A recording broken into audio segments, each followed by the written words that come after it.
Oh, say, can you hear? Yet another red light.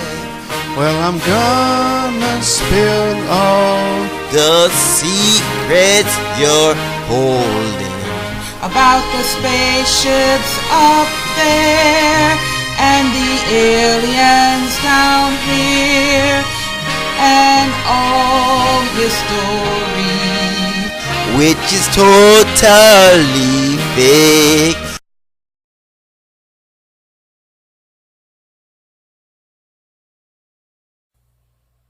Well, I guess the first abduction experience I had, I didn't actually realize it as such until later in life, but in August 1964, I was on vacation with my parents, and we were in Grand Teton National Park, and we were at Jackson's Lake Lodge, and I was 12 years old, and we got there kind of late in the afternoon, so we ended up going to our little log cabin. I asked my dad if I could go over and see how much it would cost to take a horseback ride the next day if we had time. And so Dad looked at his watch and said, okay, you got 15 minutes. You know, the log cabin's right there. There's the corral. You go find out how much it costs. Come straight back to the cabin, or we're going to come looking for you. And I guess about 2 hours later, my parents found me 2 or 3 lanes over in the wrong row of log cabins, kind of delirious and not even knowing where I was. And I decided to take a shower, and I went into the bathroom and was taking a shower. Again, about 2 hours later, all of a sudden my parents realized that they're sitting in water up below their knees. They jumped up and ran into the bathroom to see where I was, and I was standing in the shower with my head leaning against the wall, and water was just beating down on the back of my neck, and it was filling up the tub area, pouring out into the floor.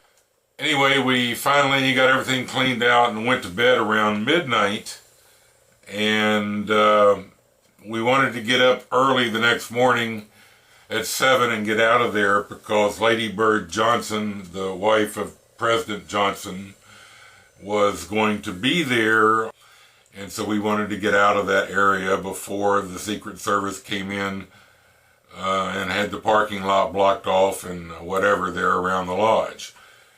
So anyway, we got up that morning and opened the front door, and there was 2 feet of snow on the ground.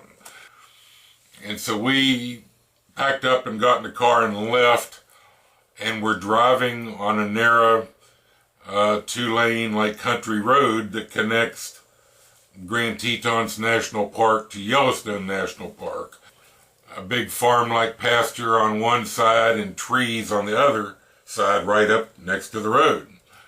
And we were driving along, and it was snowing, and it started snowing real hard, and it got so bad we physically had to stop right on the road, couldn't even pull off. We had to just stop in place. We were kind of sitting there by ourselves, and on the right side of us there was an open pasture with a wooden fence along the road, and standing right next to our car, right next to the fence, was a large elk. And also, looking back at this, you know, I now know that the elk situation is a lot of times a cover story or a screen memory during an abduction situation on an interstate or a highway.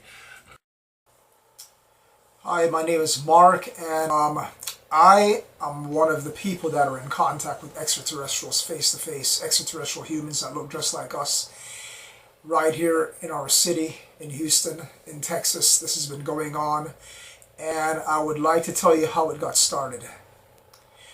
So basically, I'm from an island, and I was about 5 years old, and it was right after my grandmother passed away, and I went to sleep one evening, and when I woke up, it was around 7:30 p.m., and I believe it was in the fall, sometime around November. So I woke up, and I'm looking at this thing, this very tall thing, and it's got its hands through these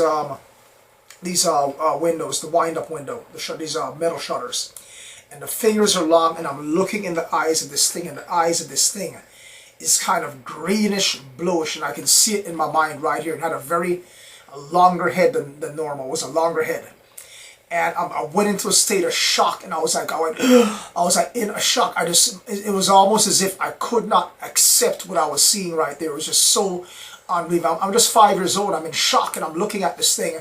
Then all this is just staring at me. Then all of a sudden it just turned, and I could see the side of it, and it looked very dark. I couldn't tell the color. It was just really dark out there, and just took off. And I woke up, and I heard my dad open the front door, and I heard him come in the house. So I charge out of the room, and I'm running, and I slip and fell when I passed the kitchen and dropped down right on my behind and slip and fell on the ground. And I turned inside the room. I said, "Daddy, Daddy, there's a monster at the window." So my dad looked at me, and he goes, "A monster at the window?" He goes, "There's no monster at the window." So he kept telling me there's no monster at the window. So he decided to go outside, and he went out there and looked, and there was nobody out there. So he thought for a minute that it was the pastor that lived next door, that my dad knew, that we all knew. He was a neighbor that was playing a joke on me. So my dad knocked on his front door and said, "Hey," his name was Mr. Dingwall. So he said, "Mr. Dingwall, did you frighten Mark for a second? He's pretty freaked out." Because I was freaked out, and I was panicking and shaking and all that stuff. So he goes, my dad's name is Keith, but he called my dad Charlie. He goes, "Charlie, why would I do that? What the heck am I coming across here trying to frighten your son for? I'm in here with my wife," right? So he wouldn't have done that. So that freaked me out, and my dad goes, he didn't see it, and I convinced myself that I didn't see it, that it didn't happen. So I was having problems sleeping at night, going on for quite some time, and eventually I just forgot about the whole thing. And years went by, I just never thought about it again. Let me just forget the whole thing. It never happened again. I wasn't seeing any UFOs, nothing strange happened. In the next interview, I can get into more of what's going on. Now, there's 25 other face-to-face contactees in the city, and they had begun this type of face-to-face contact over the whole world at the time. I know who they are, I know why they're here, I know what they're doing here, and they download information to me.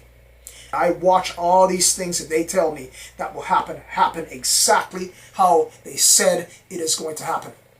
There is a book written by an author that's from the secret space program. His name is William Tompkins, and I had heard this interview, and I bought the book and read the book, and that book was the first time I ever got my hands on a reference where another person was talking about downloads coming in from extraterrestrials, secret space programs, face-to-face contact, and I knew right there, after reading what William Tompkins read, that this was extremely serious stuff that was disclosed by this gentleman.